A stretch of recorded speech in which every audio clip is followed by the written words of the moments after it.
राम राम दोस्तों, कैसे हैं आप सभी का स्वागत मेरे चैनल ज़िंदगी 60 के बाद में। और आज एक बहुत ख़ास और महत्वपूर्ण दिन है, टीचर्स डे। और टीचर, गुरु, शिक्षक, बहुत से शब्द हैं। गुरु परंपरा तो अब नहीं रही, लोग गुरुकुल में जाके पढ़ते थे, वो समय अलग था। लेकिन जो भी ज्ञान दे वो हमारा टीचर होता है, वो हमें सिखाने वाला होता है। तो सभी जानते हैं कि पहले जो गुरु होते हैं हमारे माता पिता होते हैं। और ऐसे ही हम बड़े होते जाते हैं, स्कूल कॉलेज में पहुंचते हैं और बहुत कुछ सीखते हैं। तो उन सभी टीचर, उन सभी ज्ञान देने वालों को और मेरे शिक्षकों को मेरा दिल से प्रणाम और आभार कि आपने हमें आज इस लायक बनाया कि हम अपनी बातों को सही तरीके से कर सकें और सही गलत का ज्ञान मिले और अपने बच्चों को सही रास्ते पर चला सकें और उनको एक अच्छा इंसान बना सकें। तो फिर से एक बार सभी गुरुओं को नमन करते हैं और एक ऐसी कहानी सुनाते हैं आपको जिससे कि टीचर्स का हमारे जीवन में क्या महत्व है और टीचर्स कितने महत्वपूर्ण होते हैं हमारे जीवन में। ये सभी छात्र छात्राओं को भी समझना चाहिए और खुद शिक्षकों को ये बहुत ज़्यादा समझने की ज़रूरत होती है, क्योंकि कभी कभी टीचर्स ये नहीं समझ पाते कि उनका जो एक रोल है वो किसी भी एक छोटे बच्चे को सही या गलत रास्ते पर ले जा सकता है, उसके जीवन में प्रकाश भर सकता है। तो ये कहानी कितनी सच है ये नहीं पता, हमने भी पढ़ी है ये। तो उसमें दिया तो इस ढंग से था जैसे कि कोई सच्ची घटना है, और हो भी सकती, कोई बड़ी बात नहीं है।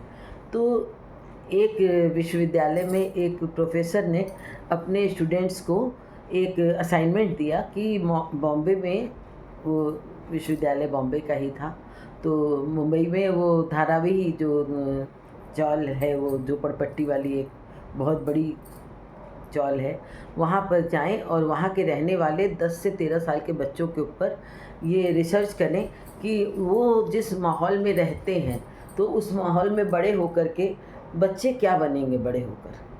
तो वो 5-5 स्टूडेंट्स की टीम जो है गई उनके यहाँ, और 200 बच्चे रहे, तो काफ़ी समय भी लगा। उन्होंने उनकी फैमिली बैकग्राउंड और माता पिता का नेचर, ड्रग्स या नशीले पदार्थों का जो सेवन होता है वो सब उधर बहुत चलता है। तो ये सारा माहौल उन्होंने देखा और सब ने अपनी अपनी सोच के हिसाब से राय बनाई और सब मिल कर के अपने प्रोफेसर को उन्होंने बताया। तो सब नोट किया गया, ये सब में लगभग साल भर लग गया। और उसमें से सबका ये कहना था कि 95% तो उसमें से गलत राह पर चले जाएंगे और किसी न किसी छोटी मोटी वजह से वो जेल भी जाएंगे, और या बड़ी वजह हो सकती है तो उनका ज़्यादा समय जेल में भी हो सकता है, क्योंकि उधर कांड बहुत ज़्यादा होते हैं। क्योंकि जब कोई नशा कर लेता है तो उसको सही गलत का ज्ञान नहीं रहता है, वो हर बुरे रास्ते पर जाता है। तो उन लोगों ने यही सोचा और प्रोफेसर को भी सारी बातें सही लगी। उन्होंने उस अध्ययन का पूरा एक फाइल तैयार करके रख दिया। बच्चों का ये कहना है 5% जीवन ही उनका अच्छा, 5% लोगों का जीवन अच्छा निकलेगा। तो ये सब असाइनमेंट पूरा होने के बाद थोड़े दिन उनके दिमाग में रहा, फिर सब भूल गए और सब अपने अपने रास्ते चले गए। इस घटना को 25 साल बीत गया। फिर एक दूसरे प्रोफेसर की नज़र उस फाइल पर पड़ी, तो उसने ही सोचा देखें कि ये रिसर्च जो है कितना सही निकला, कितना गलत निकला। तो अब उसने स्टूडेंट्स की टीम बनाई और कहा जा कर के ये पता करके आओ और ये 200 लोग जो हैं उनसे मिल के आओ। तो वहाँ जाने के बाद काफ़ी समय लगा उन 200 लोगों के परिवार को ढूंढने में। और वैसे तो वहाँ के जल्दी लोग जाते नहीं, क्योंकि कब्जा कर लेते हैं, तो वो जाते नहीं हैं जल्दी। और लेकिन उन लोगों ने जब ढूंढा तो 20 लोगों से तो उनका मिलना नहीं हुआ, 180 लोगों से उन लोग मिले। कोई कहीं था, कोई कहीं था। तो उनको ये जानकर बहुत आश्चर्य हुआ कि रिसर्च से एकदम ऑपोजिट उन लोगों की ज़िंदगी थी। तो वो सब बहुत अच्छी ज़िंदगी जी रहे थे, अधिकतर की लाइफ बहुत अच्छी थी। कुछ बहुत अच्छे पैसे वाले थे, कुछ बड़े अच्छे से नॉर्मल लाइफ जी रहे थे परिवार के साथ, और कुछ ही ऐसे थे जिनको छोटी मोटी किसी घटना के कारण थोड़े टाइम के लिए जेल जाना पड़ा, लेकिन ज़िंदगी सबकी अच्छी थी। तो पूछा गया कि भाई क्या कारण है इसका। उन सब ने ये कहा कि हम लोग एक ही जगह पढ़ते थे और इसका कारण हमारी एक टीचर है। उन्होंने हम लोगों को इस लायक बनाया कि हम गुनाह के दलदल से बच सके, नहीं तो हम लोग भी उसी रास्ते पर जाते, क्योंकि यहाँ अधिकतर का भविष्य यही होता है। तो उन लोगों ने वो टीचर का पता पूछा, उनको ढूंढते ढूंढते गए तो वहाँ पता चला कि वो तो रिटायर हो गई हैं, लेकिन फिर उनके घर का एड्रेस लेके ये लोग गए उनके पास। तो उन लोगों ने बताया कि हम ऐसे ऐसे विश्वविद्यालय से आए हैं और आपकी वजह से उन बच्चों का जीवन इतना अच्छा रहा, तो आप कौन सा जादू जानती हैं, क्या किया आपने, कौन सा चमत्कार किया जो ऐसा हो गया कि उन लोगों की ज़िंदगी इतनी अच्छी हो गई। तो बोली कि हम कोई जादू नहीं जानते हैं और ये गुण हर शिक्षक के पास होता है, कोई इस्तेमाल कर पाता है, कोई नहीं कर पाता है। तो उन्होंने कहा आपने क्या किया? तो बोली कि हमने उन सभी बच्चों को अपनी संतान की तरह प्यार दिया और अपनी संतान की तरह उनको सही रास्ता दिखाया और वो चल पड़े उस रास्ते पर। ये सबसे बड़ी बात है, क्योंकि सही और गलत का ज्ञान देना हमारा काम है और हमने उससे ज़्यादा कुछ नहीं किया। बस ये है कि हम हर स्टूडेंट्स को अपना बच्चा मानते हैं, और तो जैसे हम अपने बच्चों को सही राह पर चलने के लिए कहते हैं और प्रयासरत रहते हैं जब तक कि वो सही राह पर चलने लायक नहीं हो जाते हैं, तो वही काम हमने उन बच्चों के साथ किया और वो बच्चे आज इस बात को मानते हैं। ये भी उनकी एक अच्छाई है।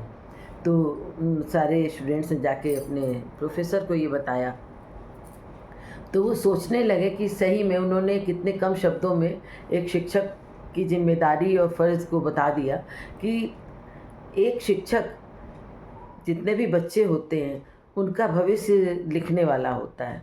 ईश्वर के बाद वही रचना करता है हमारे भविष्य की। तो एक टीचर जो है हमारे अंदर की सफाई भी कर सकता है, जो हमारे अंदर गंदगी है, मैल है, जो भी सोच रूपी, भावनाओं रूपी या जो हमारे विचार हैं गलत, उनको वो साफ़ कर सकता है। उसकी जगह अच्छे विचारों को समझा सकता है, हमें भर सकता है हमारे अंदर, और हमारे दिमाग में भी अगर कोई कचरा है तो उसको भी निकाल सकता है। तो शिक्षक का बहुत ऊंचा स्थान होता है। वो जो एक स्थान कहा जाता है ना कि गुरु गोविंद दो खड़े काके लागू पाए, बलिहारी गुरु आपनो गोविंद दियो बताए। तो सच में अगर हमारा परिचय भगवान से गुरु न कराए तो हमको कैसे पता होगा कि ये पत्थर है या भगवान है।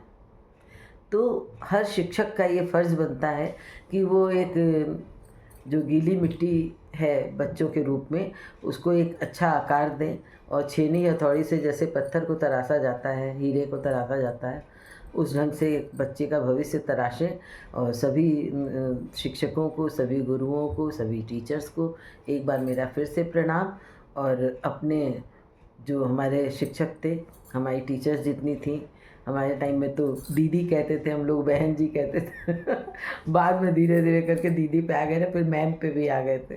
तो सभी टीचर्स को मेरा दिल से आभार कि आपने एक अच्छी राह पर चलने लायक हमें बनाया। और एक बार फिर से सबको नमन।